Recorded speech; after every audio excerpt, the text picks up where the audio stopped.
How to import wallet to OKX Wallet.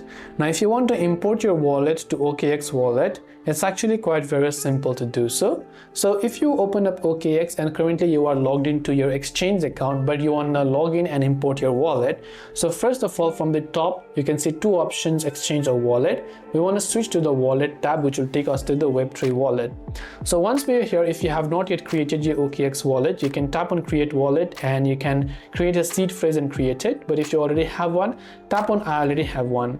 Now there are many ways to do so. If you know your private key, which is 12, 18 or 24 word seed phrases, you can type in your private key and import them. If you have backed them up to your cloud like a Google Drive account or your Apple ID, you can also import those OKX wallet code from there.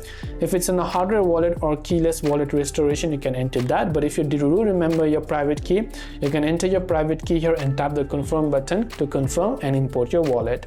That's all it takes for us to import our wallet on OKX Wallet. I hope the video helped you out. If you have got any further questions, feel free to leave them down in the comment section below. As always, thanks for watching till the very end of this tutorial and see you soon in the next video.